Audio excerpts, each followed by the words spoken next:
Friday, Cheesehead TV brings you two guys who like to think they know something about football.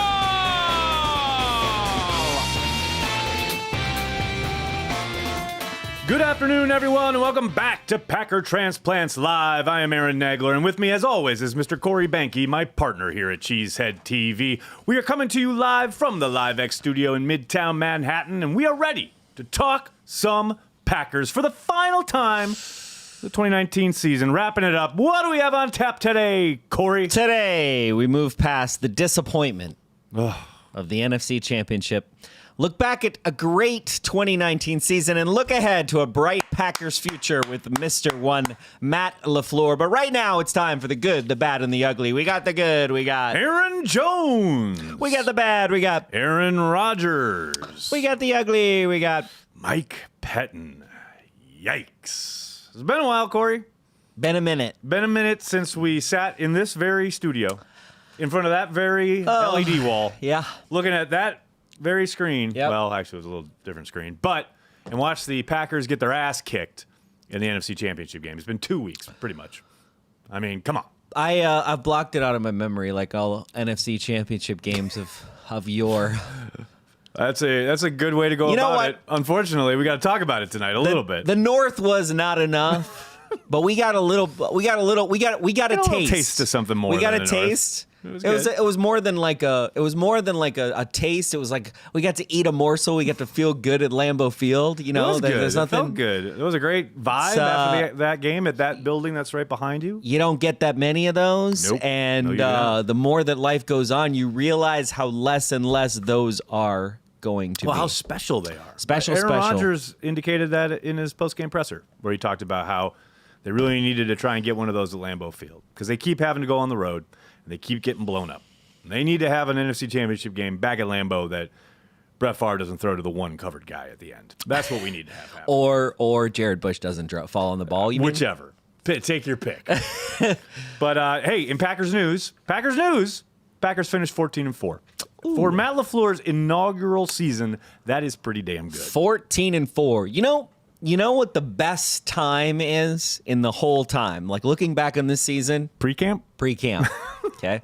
You know what the worst time is right now? Pre-draft? Pre-draft. Why don't you like we are pre-draft, now Corey? in pre-draft. Like I'm like beyond excited about 2021. Of course. Right? Yeah. What's The not to be excited about? 2021 season, Yeah. let's bring it on, go. right? Yeah, let's start tomorrow. But the bloviating Oh, boy. Good and word choice. the bloviating. There's going to be a lot of that in the next 3 months. The chaff, all the noise, it just A lot of noise. It You just talk about increases. signal to noise. increases. The noise really increases That on signal, the lead up to the draft. nobody even knows The what that signal signal is. disappears It's during the so draft. weak, that signal. Yes, it's barely audible, barely found. But we'll have plenty of time to bemoan the industrial draft complex over the course. So you're not even going to have to deal with it. You're going to be running LiveX. I'm going to be the one chatting every day with Packers fans. I don't know. Should we go to talking about the Vegas, draft. Nagler?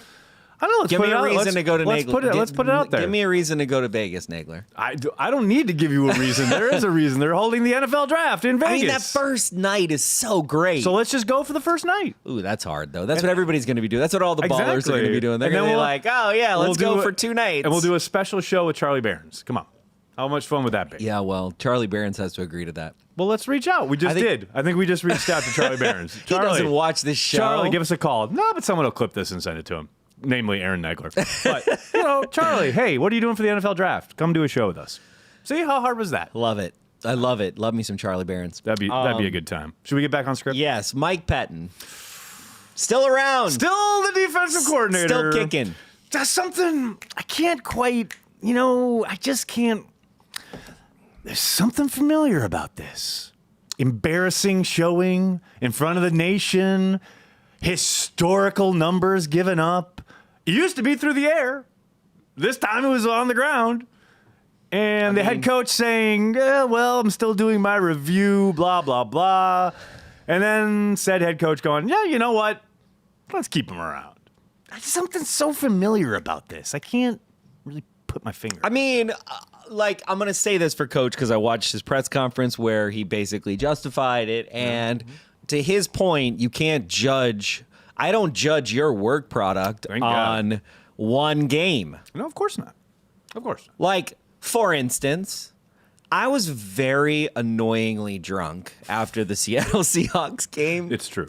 Okay, and I just very want to true. apologize to anyone who had to deal had with to- me, who ran into Corey was Benke. also, and it wasn't that many people, mostly my family, but And you were in your I just own want to home, so you're apologize. allowed. That was Yeah. that was the greatest game this season. It was amazing, and you know, I took it a little too far. you know, I've been told celebrated. the word annoying has come up multiple times. No. It's the narrative around that game for right. around my house. So this would be the analogy being Mike Pettin was drunk in the coach's box. You while he can't tried judge to- someone on one game, and that's LaFleur's like, look, I'm not judging him I'm on not that. judging Corey Benke on being drunk after the Seattle game. I'm looking at the I'm totality looking of at his the work totality, you know? and how he's annoying throughout the entirety of the season. Exactly. That would be the kind of pieces fitting together there. But look, I understood both sides on this one. I really did. Yeah. You know, as far as I wouldn't have been surprised if he had been gone because it wasn't LaFleur's pick. It was kind of hoisted upon him. And they did kind of, quote unquote, fix the running game as the season went on. The big plays kind of got shored up. So you kind of looked at that as a trend towards, okay, he'll probably bring Mike Pettin back, etc. But then to get completely exposed how they did, and we'll get to that in a little bit in the defensive section of the show, without any kind of adjustment whatsoever to even staunch the bleeding, I mean, that's a little concerning. Then you kind of dig a little deeper and you look at, okay, yeah, they had games where they really shut people down or what have you, or they're really good in the red zone, etc. But, you know, he took advantage of the Mitch Trubiskys of the world. And then, you know, the backup, Allen with the Panthers and Cousins can throw all over the yard. It's like, I don't know. Then you start wondering, like, maybe he'll move on. But like we said, he's sticking around for at least one more year. I mean, for me, there's two things. One is the honest, like I'm just kind of like a fan as like, okay, I think that he probably saw some stuff that made him convince him that like they were going to work together well as a team, Right. Of course. and across the unit. And did he really want to disrupt that? Right. No, it didn't make any sense for that one thing. He could fix that one thing. He's got a plan for that, right? Right. Then the businessman who's like ironic and sarcastic and always is looking at like what's around the corner devil's advocate is, year two, there's now a whole lot more film out there. well, you own the thing. Yep. So like if you inherit someone, okay, you have to move on. You have to get your person. That's going Right. to take some time. You've chosen that route, right? yeah. Now you own that person. Yep. You're saying, yeah, I want this person. We're going to move This on was your together, and chance. now it's your You responsibility. had some cover, but now he's your guy, essentially. I agree with that assessment. So it'll be interesting to see what adjustments get made in the offseason. Again, that's something we'll get to later in the show. Look, I'm not going into year two. There's no way, okay? If you're a Packer fan, okay? Right. I don't understand how you could go into year two and not have a ton of confidence in Matt LaFleur.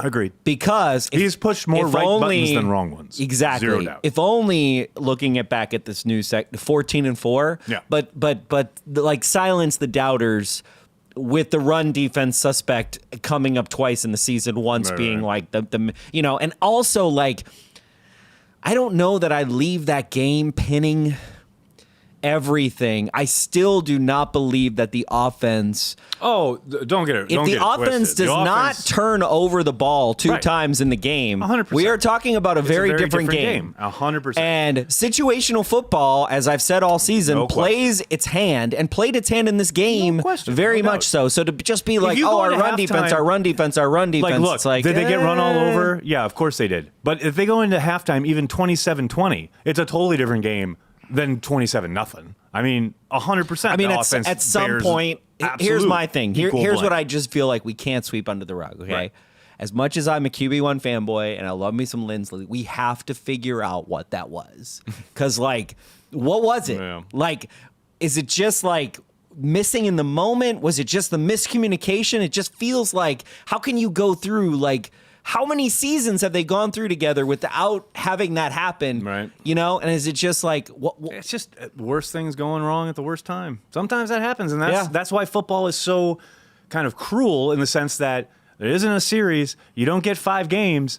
You only get 7 games. You get 1 game. Yep. And if you fuck up like they fucked up against a really good team, a lot of those, you're going to bury yourself. A lot of those things tend to happen to us in the NFC Championship game. They definitely seem Brandon to. Bostic, Jared Bush, Brett Favre. They definitely seem to follow us around. You know, for every we want the ball and we're going to score Al Harris moment, there are a litany of. gosh. And now here's the thing: I'd rather be there. I People know, say exactly. this like I would rather be I there when remember- history is being made. Remember when we were sitting here, as I said earlier, watching that game? The lead up to the game, the whole week, how excited everyone was. I'll take that every year over the previous 2 seasons where we were sitting at home watching the playoffs along with the players. Yeah, you get I'll like- take that every fucking year. Thank you. We got that's a really good point. We got almost 17 days of just like basic euphoria football. if you're a Packer fan. Free football, free love, free great. free football from the Packers. I miss those times. Yeah, I know. Right, and now we have a stretched out in front of us off season. I already Corey's missed favorite that. time of year.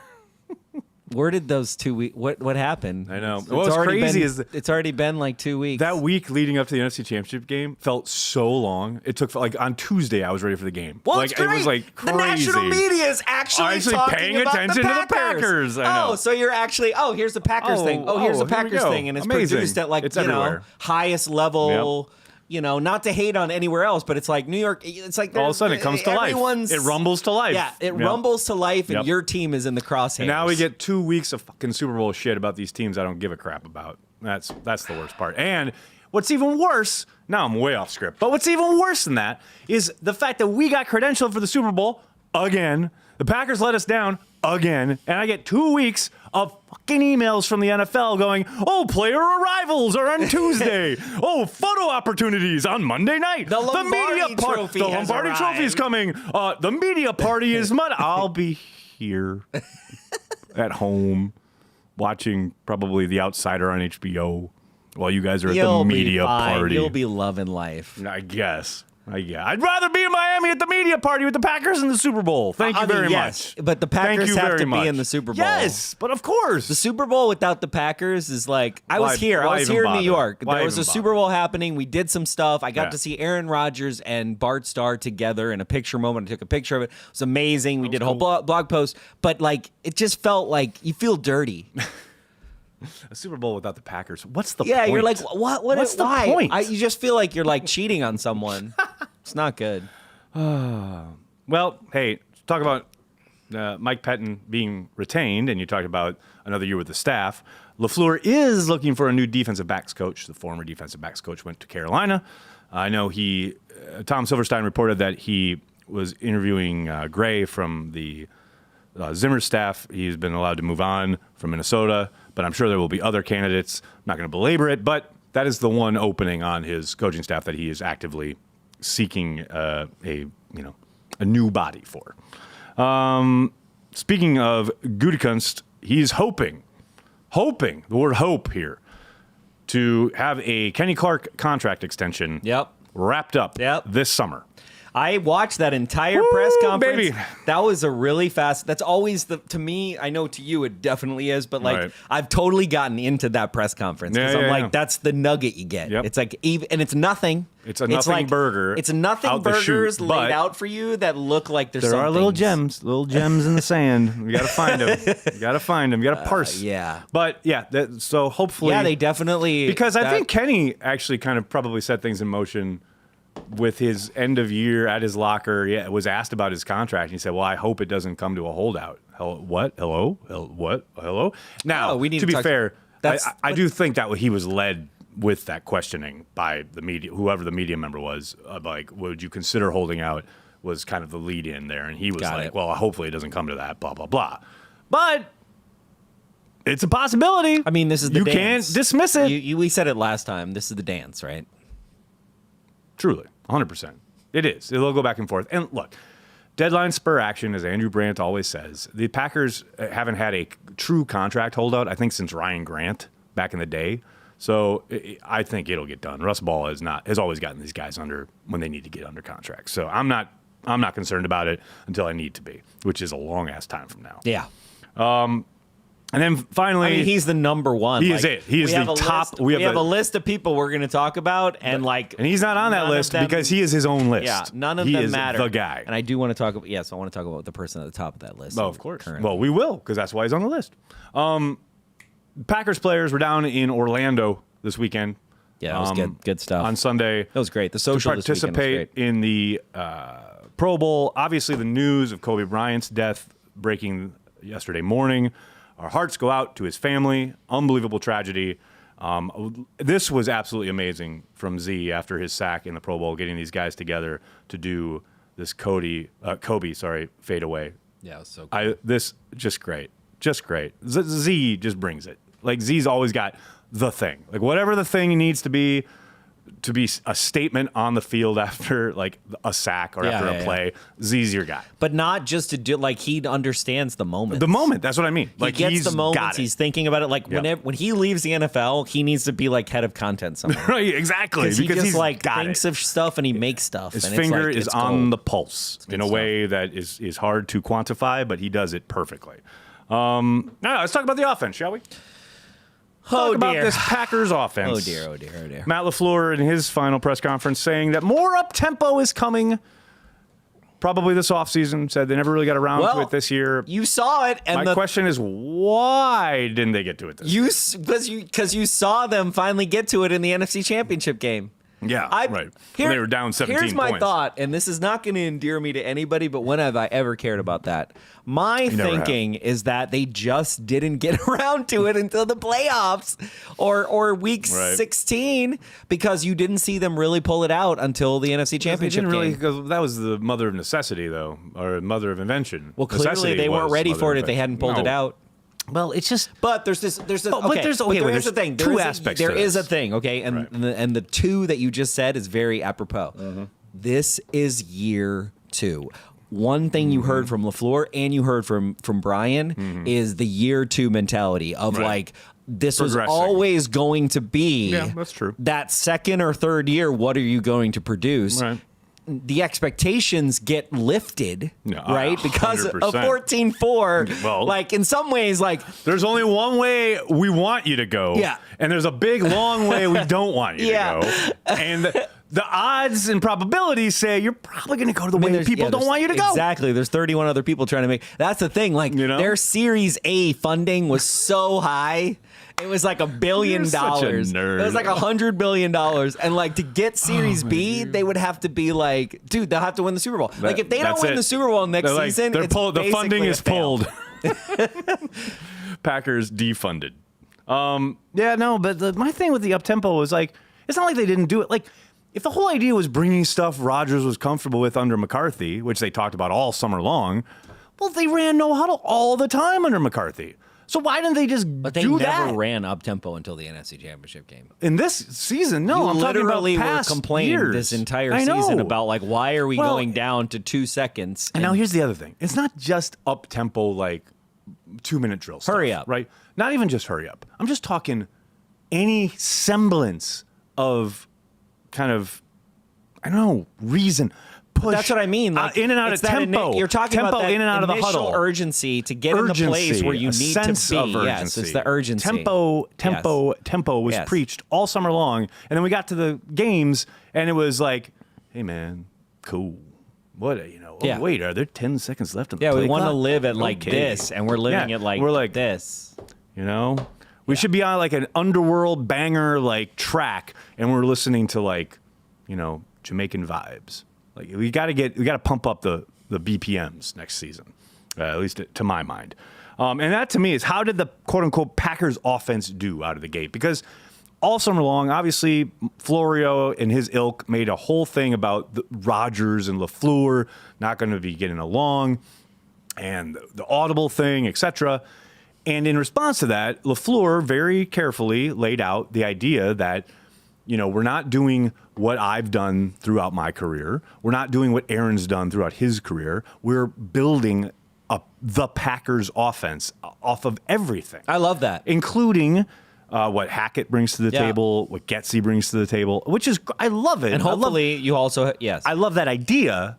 I just wish we'd seen less of the McCarthy stuff. the stuff that Aaron is comfortable with, quote unquote, and more LaFleur, Hackett, etc. Right, but in some ways, like here's my like overall view of like LaFleur, and some of it goes to this whole injury thing, which I think the injury thing is honestly what you need to look at in year 2 if his stuff really bears out, and then because he's revolutionized how you basically like practice and do everything in that way. He's riding a wave of guys like McVay and Shanahan. Yep. They have kind of paved that. Yep. But he has drawn He's part of that revolution. Dan Quinn too. He's part of that. Yes.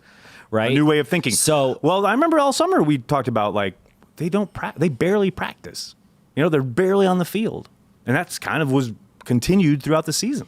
But if that plays out, like it's part of that where it's like you got to get buy-in. It's like he knew he had to get buy-in from Aaron Rodgers. Well, how do you get buy-in from Aaron Rodgers? Let him do a bunch of shit he likes. Feel comfortable, yeah. right? Because you're like, what's the worst that can happen if you're going to go down because Aaron Rodgers can't get with your program? Right. You're screwed. Right. So either way, 100%. Yeah, you're screwed if you lose. Because it's not like you can complain and say, "Oh, it's Aaron Rodgers' fault." Like, who's going to buy that? No one. Zero. Murphy's people. not going to buy it. Yep. The fans aren't going to buy it. So it's like his teammates aren't going to buy it. But I think hopefully what you see is, and you saw this happen at the end of the season with the quote unquote culture change, yes, right? Right. And the culture cycle, which everyone is like mentions. Aaron Rodgers is a very intelligent person, an extremely smart human being, and he was saying it later in the season how much that culture like really affected him and changed him, and like now he has buy-in big time. So you kind of it's like you needed that buy-in for the first season to be in a place that you could even like realistically, right? Right. Like even when we're doing content here, where it's like we're thinking about like what we want to do, like you want to tailor it to the people that you have, right? And try to get them the most successful that they can be doing that. Absolutely, that makes sense. That makes a lot of sense. The buy-in idea is a good one. Like the idea that, look, I've got a ton of ideas, right? I got a ton of things I want to do. I've got a X-year contract, so I know I'm here for at least 2 years, probably. Like unless you went 0-16, thankfully didn't happen, but. So get Aaron in, get him bought in, and then let's really go to town year 2. I'm down with that. I mean, also, I think that he probably wanted to go where he went, but at the same time, I think if he's looking at his deal, he's looking at like if I'm going to build something in Green Bay. Right. I mean, I'm building my program. If you look at the history. I don't know that he did this, but I'm assuming everyone does this. Right. If you look at the history of coaches in Green Bay, it's a place that you build a legacy. Yes, right. It's not a one and done unless you're Ray Rhodes. Like Mike McCarthy has a job with the Dallas Cowboys because of what he did in Green Bay. 100%. He won a Super Bowl for Green Bay. Yep. And that's why he gets a second chance as a head coach. Right. I'm not saying other teams that doesn't happen if he doesn't win the Super Bowl. But you're like, building a program that's a legacy. rather than like other jobs where it really feels like you're a rented guy. You got to do rented this gun. right now. You're a Ronin. Exactly. Go on this mission, and if you do well, there's another mission. Exactly. As opposed to you are our guy. Like we want you to build a program. We want you to be here for a number of years, and we want to build with you rather than, okay, you're along for the ride. Well, and it goes and if you don't do whatever we want, yes. we'll get someone else who will. And it goes to, if we can build that culture, imagine you can take a quarterback now 100%. because Aaron Rodgers experienced what that was like for him, and he also understands the legacy. I'm fascinated to see how that plays out if and when it does. But this is my thing, like, if he really looks at the legacy of him and Favre and what that's turned into right now, it's a beautiful narrative. Yep. And like whether they're friends or not, it doesn't even matter. Like what they do for each other, I think they understand that like they're powerful together. Oh, 100%. You know?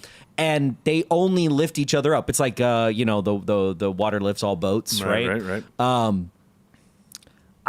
If he looks at that, like it kind of makes sense. It's like Favre's legacy goes into Rodgers. Yeah, it doesn't absolutely. stop with Rodgers. Nope. And there's something it's a big part to of that. it. Yeah. It's a big part of it's it. Like it's like when you're in Inside Out and you have to have sadness. It's like that transition. That's such a good movie. That transition moment is part of the legacy. Well, hey, okay. Talking about Rodgers, talking about legacy, talking about a poor performance yet again in an NFC Championship game. One of the pushbacks you get when you mention it, although he just played poorly, it's okay to say.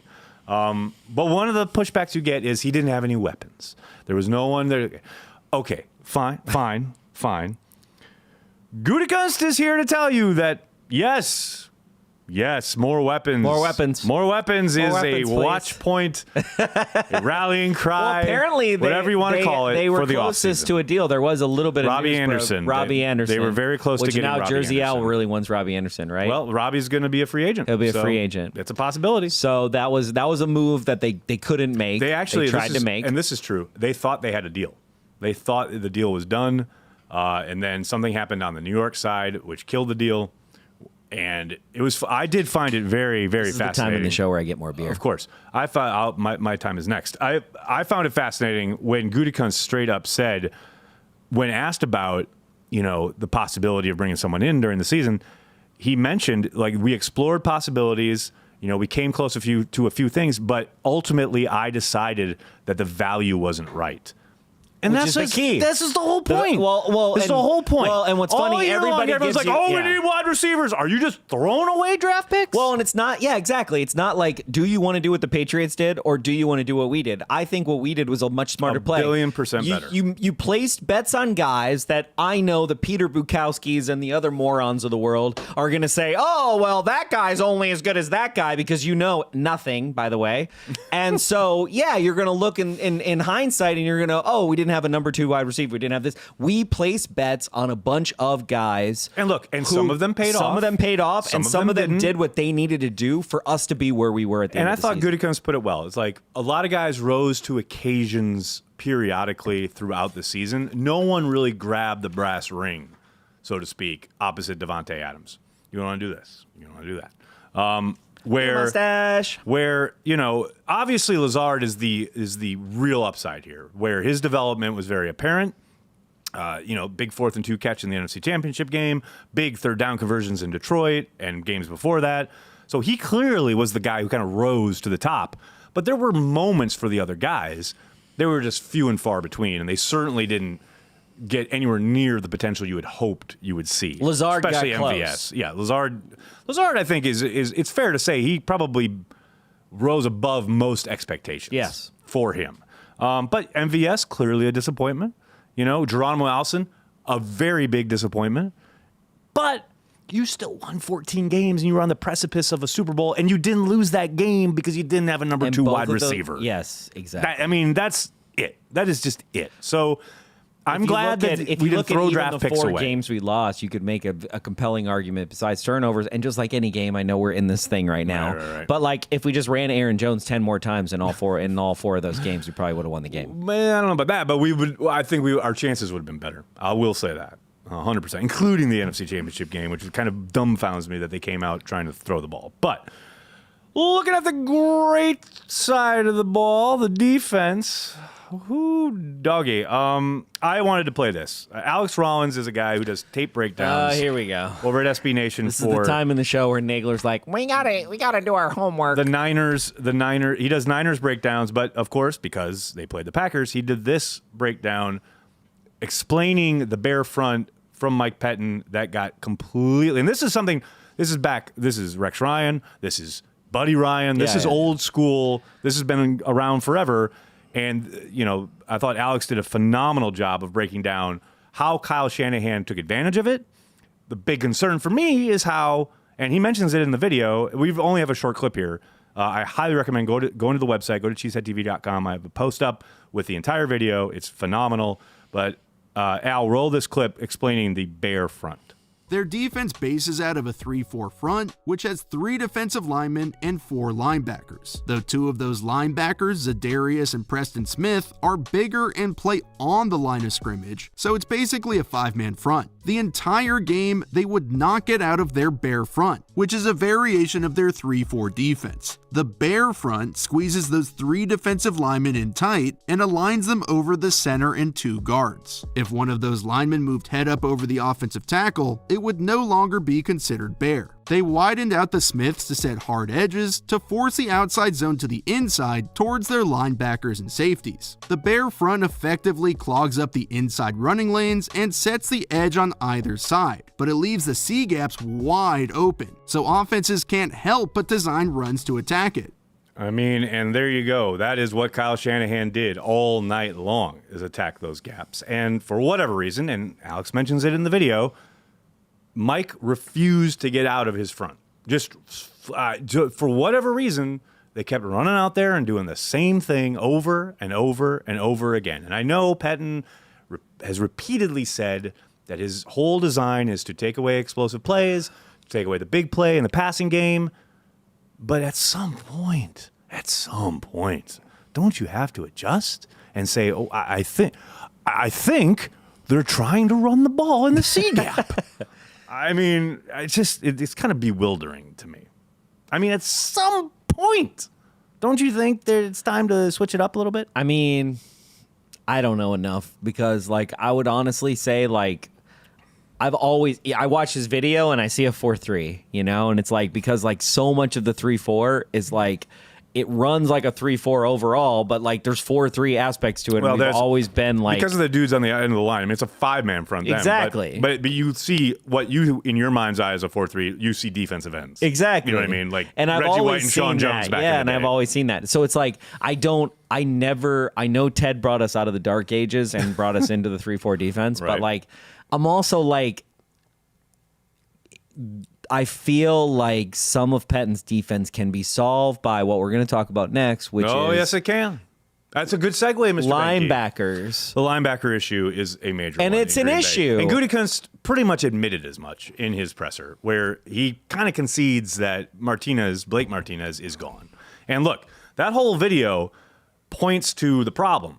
When that play in particular that he's highlighting wasn't the case because Za'Darius tries to jump inside. Yeah. But for much of the game, Za'Darius does hold the edge. He does set the edge with the idea being, I'm going to funnel everything back inside, which is great if there's a linebacker there. Not getting blown up repeatedly by centers, guards, that's first level, even wide receivers. And also something I said during the game that I don't know if you saw more on tape was they were going after Savage on the second level. Savage had an They were abysmal definitely going after Savage on the second level. And game. Second and third level, like, dude, if you can't hold the third level, like we got That's why you get explosive runs. We got problems. Yeah. So to me, clearly, Martinez is going to walk. Thank him for his service. He vastly outplayed his draft position, but he got taken advantage of repeatedly, not only on Sunday night, but throughout the year in the run game.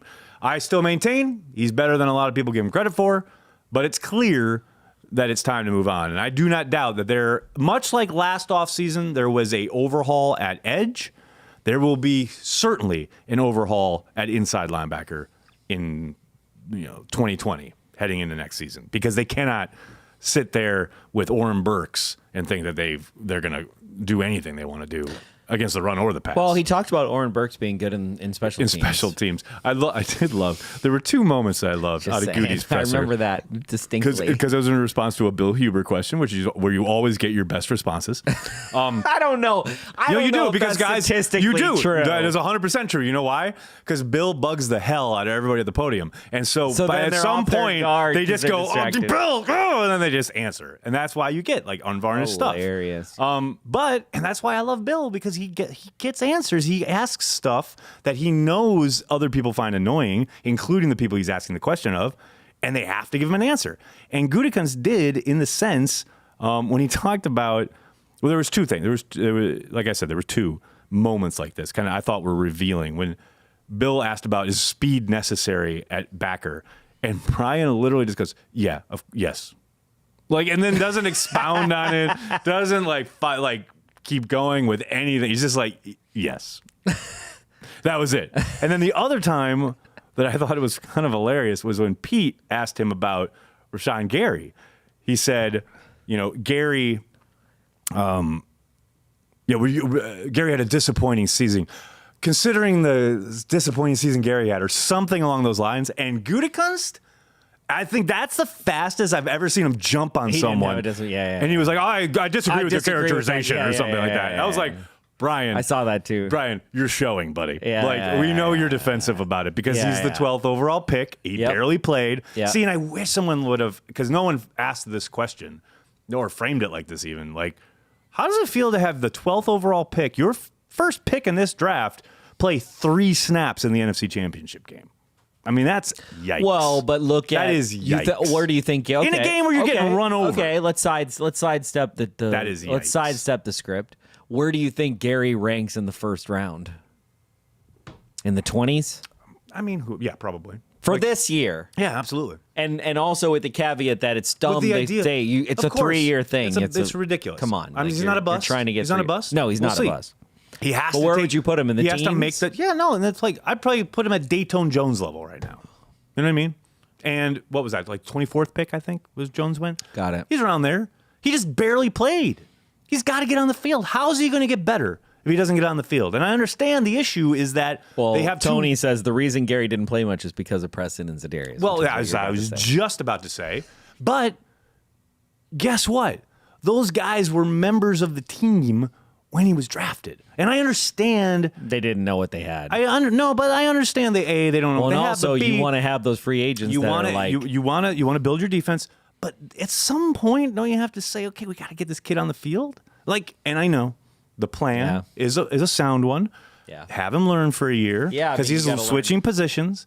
But I tell you what, this kid has got to blow the fuck up. I'm excited for in year 2. I'm excited for pre-camp for Oh, I'm Rashawn sure you are. Gary. You're always excited for pre-camp. Pre-camp, Rashawn Gary. what you live that's for. That's gonna be one of the themes.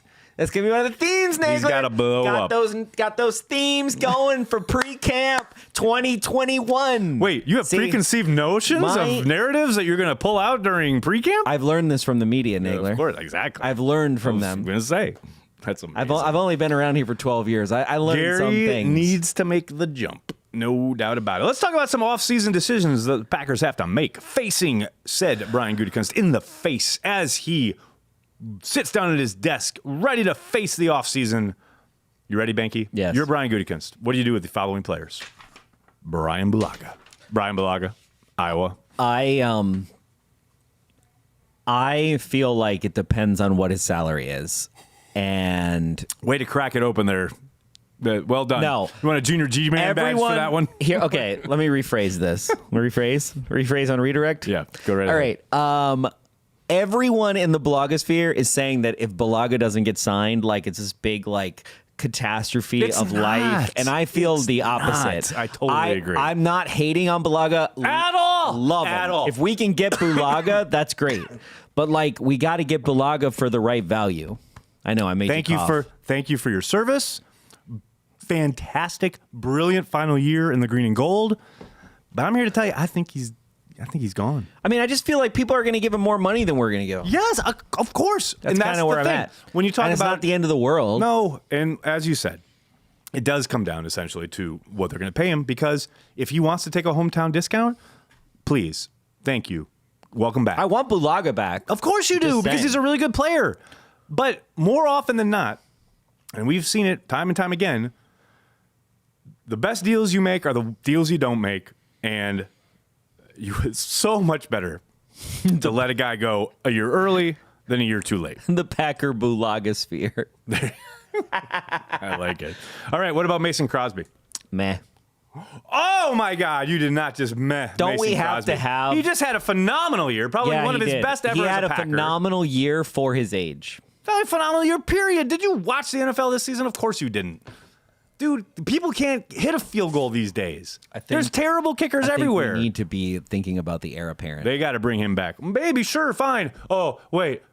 What's going to happen when Gutekunst drafts a kicker and you lose your fucking mind?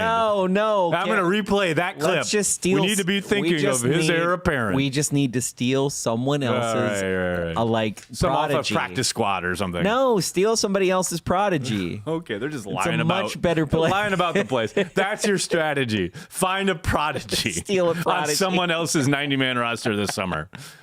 Corey Banky, GM. This is Sign why. up for your Corey Banky GM lessons here at This is why I cheeseheadtv.com. hate pre-draft. You got me in pre-draft. I know. Man. Okay, wait. No, bring back Mason Crosby. I'm just playing. Of course you are. Come on. Jimmy Graham posted this tweet, this cryptic tweet. Some might say that he's intimating here that he is possibly retiring with, "This becomes harder every time you see others raise that trophy. I'm blessed and proud of these guys for battling to prove a lot of people wrong. Thank you for sticking by me for 10 years. See, that takes a weird turn. I have given everything I have. I've given everything I have in pursuit of a ring. I am in your debt for believing in me. So the first half is all about No one believed in us when we got to the NFC Championship game. And then it takes a hard right turn into 10 years worth of fans talking about him, blah, blah, blah. And I've given everything. I'm in your debt for believing in me. Wait, what? No one believed in him this year other than Matt LaFleur. So maybe the tweet's for Matt LaFleur. I don't know. But anyway, to me, that tweet suggests that he's hanging him up. But Brian Gutekunst was asked about it and said, no, I believe his intention is to play. So you're Brian Gutekunst. We're back to the Corey Banke GM school here. Do you stick with Bulaga for his final year of his contract? You mean I'm sorry, Graham? Jimmy Graham. Do you stick with him for the final year of his contract, or do you let him go? Well, how much is his contract? It's like $9. They can save like $9 million by cutting him. I'd cut him. Corey's like, I cut him yesterday.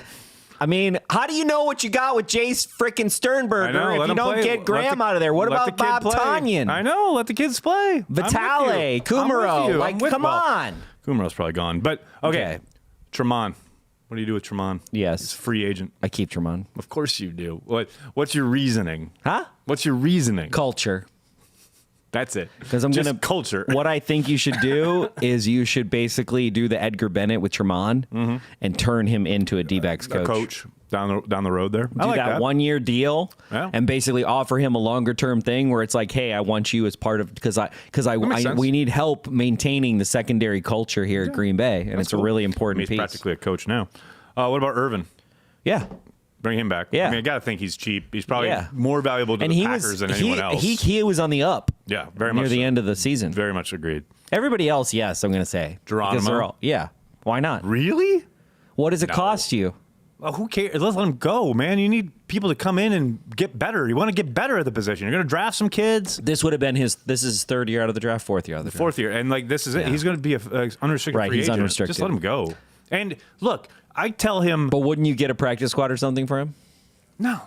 I would just tell him, look, go hit the market. No, I mean, he could be on it. Yeah, go hit the market. No, he can't. He's played too much now to be on practice squad. But I would say go hit the market. If you don't find a deal that you like, you're more than welcome to come back here and compete for a job. But I'm also going to draft some studs, and good luck. You know what I mean? They got to get better at wide receiver. Don't get it twisted. And Geronimo is not part of that plan. He had his chance. I didn't realize. I thought in my head right now. I thought he was on his he was. No, that was his third. Unrestricted. What about Big Dog? Yeah. Right. I think another 1-year deal probably. But that's the thing. Like to me, it's like you can afford to let Graham go because you have Mercedes Lewis and you've got these younger guys. Agree. And Mercedes Lewis. Should have known last year. And Mercedes Lewis. Well, Mercedes does different stuff than Jimmy. I mean, that's obvious, right? Oh, 100%. 100%. And he gives you what you're talking about: culture, the locker room. 12 clearly loves the guy. I mean, I absolutely bring Big Dog back and let Graham walk. That's just me. We'll see what Brian does.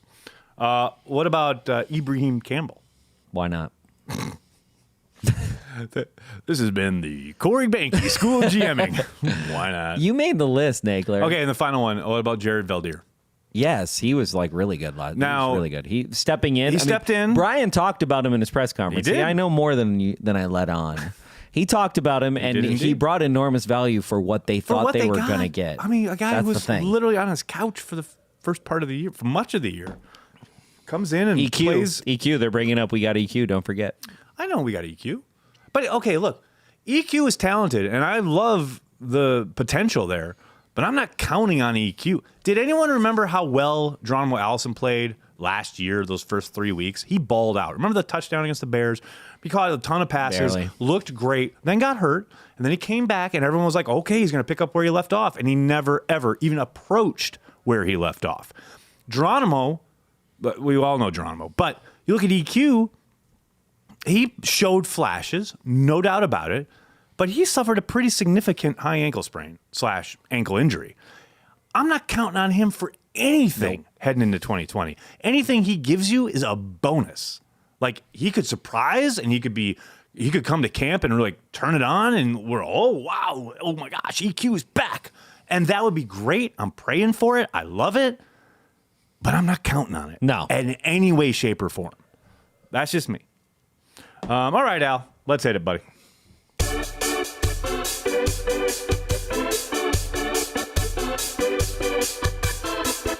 This week in the Packer blogosphere. That's right. It's This Week in the Packer blogosphere, the return of that venerable series. And Corey, I want to talk to you about something very serious today. To wrap up the season of This Week in the Packer blogosphere. Something very serious. I want to talk to you about security. Talk to you about keeping your stuff safe on the internet. Eesh. Clearly a lesson that the Packers to the NFL about and that. another number of member teams of the National Football League seem to have thrown caution to the wayside. I don't even want to talk about this because we can easily be hacked. I don't know what you're talking about. We are locked up tight here at Cheesehead TV. No, we're Unlike not. the Green Bay Packers, who today, along with like 13 other teams, found themselves the victims of hackers. That's right. Hi, we're back. We are here to show people that everything is hackable. To improve your account's security, contact us. And they give an email address. Follow us. Let's get their hashtag trending. This on the Packers official account with the what do you call that? Avatar taken away, but it's still the blue check mark still there, so you know it's the Green Bay Packers. I love it. I love it. God bless these people. That's all I have to say. Is like, I thought it was hilarious. I mean, because in the grand scheme of things, you know what? We've got impeachment going on. Kobe Bryant is dead, and NFL Twitter accounts are hacked. Like, who cares? Like, ultimately, It's pretty who crazy. cares? It's crazy, fine, but it's totally innocuous. I mean, and ridiculous. eventually, you're basically going to have sex with the machine before the machine will let you access the machine. You heard it here first, ladies and gentlemen. You're going to have to give your DNA. This is an addendum your to the orbital This is an scope. add-on to the Corey Banke GM school. This is Corey Banke. No, you cannot access this machine. Computer You need security to have sex 101. with it. Yeah, it's going to happen. That's the world that we're marching toward. This world. You've heard it here first. Word. Hey, speaking of Packer blogosphere, if you haven't yet, and I can't imagine that if you're listening to this or watching this anywhere in the world, you haven't already. But if you have not, be sure you check out today's Pack-A-Day podcast. Pack-A-Day. Available at Cheesehead TV. Who's on that? On iTunes. I joined Mr. Andy Herman for a lovely chat about the season, about the way forward, etc. And it was fun. Did you guys talk about his first season covering, like being on the beat and everything? We did not. Oh. We did not. We just talked about the Packers. Oh. We just kept it Packer-centric. No Oh. one cares about how the sausage is made. You I know just think that. that's cool. It is cool. I just think it's will cool, that whole journey. Since we're talking about it, hey, since you brought it up, did you notice that Andy tweeted, "Thanks to everyone for making me feel so like welcomed on the Packers beat this year, blah, blah, blah." And he tweeted and he added myself, you, blah, blah, blah. Like lots of very specific. Olivia got a shout out. Who didn't Couple get a other- shout out? Some very interesting people didn't get a shout out in that. Like, I will say, I know it because Andy reached out to me at the beginning of the year and was like, "Man, like it's cold around here at some points." And I was like, "Look, man, I felt it. We all know it's well documented how I felt it. You never felt that before? And I told him, your work got you where you are. Yeah. Your work got you in that door. You have an audience. You have a platform that you've built. Pack-A-Day is amazing." And I told him this on the show. Like, Pack-A-Day is incredible. It is. He's a force of nature. And I understand he doesn't do every show, but he's in charge of and responsible for every show happening. I can barely do one show a week. During the football season. And I have help. He does a show every fucking day. Yeah, it's he's in crazy. charge of making sure it happens every day. And so Great. what I told him was, you have built this. You did that. And no matter what reception you get in the press box, which, by the way, is such nonsense. Like, and I know the parties involved they're talking about, etc. Some of them are friends of ours, some are whatever. But it's like, that is such high school cafeteria bullshit. Like, just keep doing what you do, Andy, because you're kicking ass, you're taking names. Keep it up, buddy. Word. That's what I have to say about that. That's all you have to say about that? That's all I got to say about that. We're going to take some chat questions now. Are we sure that's the best idea? Are you ready? I am ready, Corey. Hit me. Okay, wait. I'm on the right. Okay, here we go. Southwestern Florida Packers fan club on Facebook. Okay, you guys ready for this graphics? Health was the key to 14 wins. A big key, yes. Huge key. Big key. I won't say is the key, but it's a big key. It was a big one. Joseph M, thanks for the super chat. R.I.P. the Black Mamba. Go Packers. Agree with both of those sentiments. Agreed, 100%. Amazing. One of the most amazing U.S. citizens on the planet this decade. Word. Easily. Word. R.I.P. Kobe Bryant. Uncultured Barbarian, thanks for the super chat. Hated the last game, but I can't wait to see how Goot builds this roster going forward and seeing if LaFleur can fix QB1. Also, draft in Vegas. Go. All right. So we're supposed to go. We'll be there. Thank you. That just decided it. That decided it. Nagler. Was it a super chat? Nagler. The super chat has spoken. Nagler, I haven't decided yet. No. The super chat decided. Slow down. Overshadow Sean, thanks for the super chat. If they would have moved on from Mike, it would have been 3 consecutive years with huge coaching changes. That is hard on any team. 14-3 earned one. Yeah, more. but after the last huge coaching change, they went 14-4. Who knows? One more big coaching change, maybe a Super Bowl for like 10 years in a row. Grab it, baby. I'm just saying. Okay. Where was I? Saul, Chris Richard for defensive backs coach would be a good hire. Thanks for the super chat. Cool. I agree. Atheist for the cause. Did Murphy or Goot force LaFleur to keep heading? Ooh. I know that's the prevailing That's the new tinfoil narrative. hat, That's the narrative. but I don't believe so, no. Some of these chats are hilarious. Dustin, thanks for a great year, guys. Can't believe BJ Raji is a Patreon. Got to get back to work. Go, Pack, go. He is indeed. Has been since the inception of our Patreon page. Kinglin, what are your thoughts about Kingsley Kiki's season? There was excitement about him at the start, but it's mostly been silent since. I mean, I feel I like love his good, potential. Actually. Potential. He finally got on the field like halfway through the year and didn't fare well against the run, and that's when he kind of got relegated to the bench.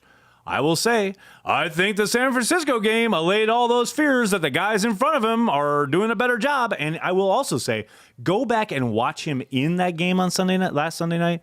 He actually plays pretty darn well. He plays a limited amount of snaps, but he plays pretty well. Better than Lancaster and Lowry and all the guys in front of him. So I think the future is very bright for Kingsley. He just has to get on the field. And that's down to the coaching staff. Okay. Okay. Whatever the f you're talking about. Kevin Highland, Corey and Aaron, would you rather never be able to watch another Packers game for the rest of your life, but you're healthy, or have 2 prosthetic arms, but you can watch every Packers game? I'm going to pick 2, bro. Yeah, that's. I don't need not my even arms that's not to even watch Packers games. Do we carry the fucking G around here? What do we do? Well, you don't Like, need. yes. You don't need arms to watch a game, you dude. don't even need arms to carry the G, I bro. don't even need legs. Just put me in position and make sure the beer has a straw, and I'm ready to go. There you go. Joshua Early on Facebook. Go, Pack, go. Couldn't agree more, buddy.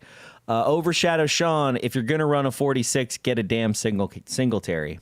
There you go. I'm down with that. Guy Trier, they were never holding the edge. I put this in because I was watching this while you were talking about it. That is a misstatement, Nagler. They had just as many runs outside the edge as the C gap. I disagree with that statement, and I know plenty of people who agree with me, who I trust, so it's cool. But I will say, when they did get around the edge, a lot of the time they were using closed formations, so maybe that's what you were looking at. But Za'Darius and Preston did a fantastic job for the most part. Not always, not on every down, but for the most part, they did their jobs as far as setting an edge, funneling the run back inside of them to where there was no help. Okay. Again. Sorry, I was trying to pick other ones. I thought you would want to rebut that. Yeah, so sorry. I held that for It's you. all good. DeMartell Gilbert, plays where DA throw the ball like he did in Pro Bowl. Devontae Adams. Devontae Adams, throw the ball. Yeah, we need more plays like that, maybe. I would love it. Let's put DA as a Devontae Adams as a Taysom Hill. What? I mean, he really did look pretty good as a quarterback. He looked better than Lamar Jackson. He looked better than a lot of guys. He looked better than Mitch Trubisky. Well, that's not hard. You look better than Mitch Trubisky. Nah, Come I don't on know about now. that. Uncultured, thank you. Negs, you're right on drafting a kicker and Banky. Yeah, exactly. Moss Tequila, I was betrayed by Aaron, no toughness or zeal. Word. By Humberto, Peter B is top 10 worst tweeters. I would say top 5, bro.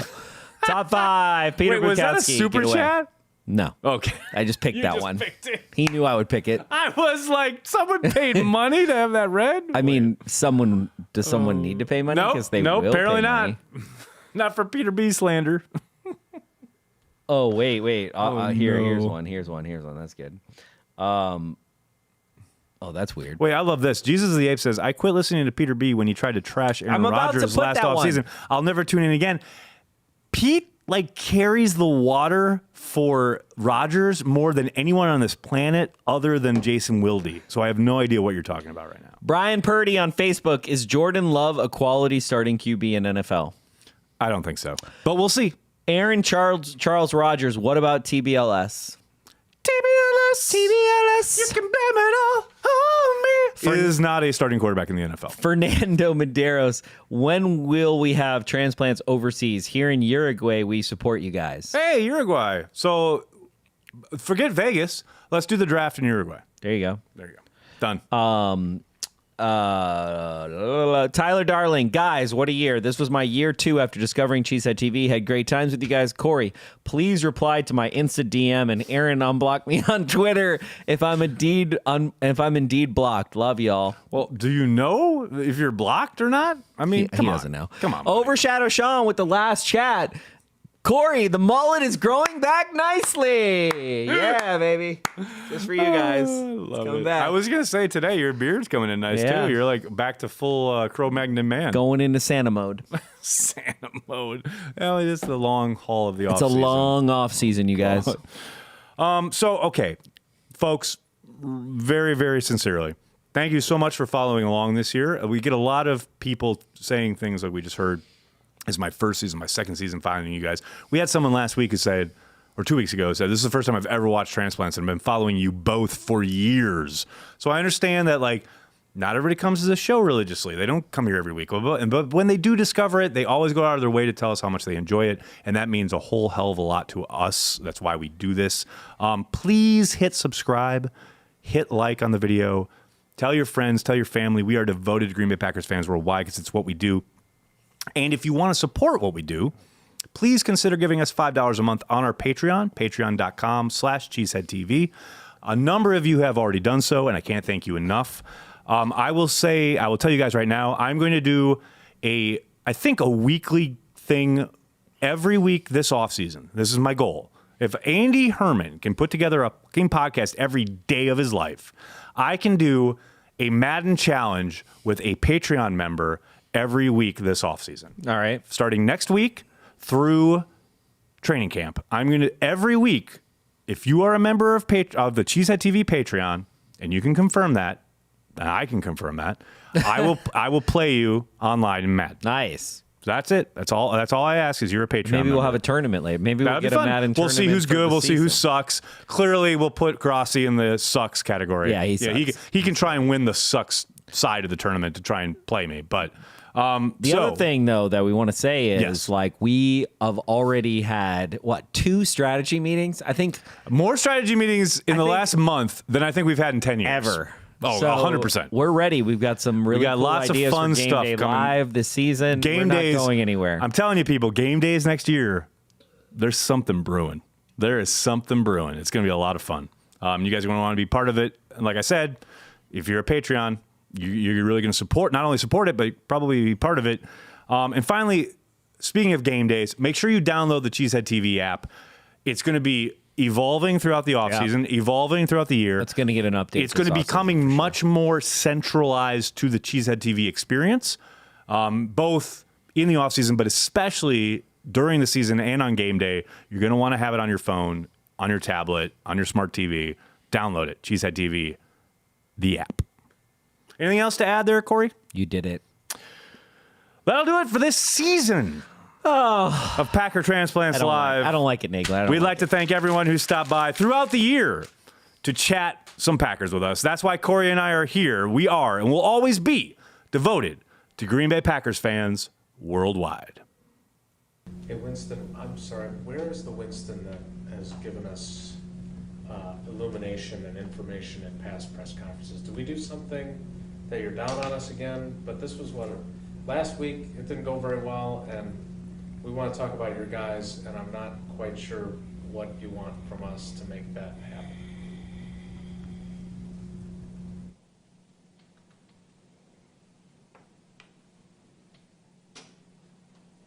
I can't help you.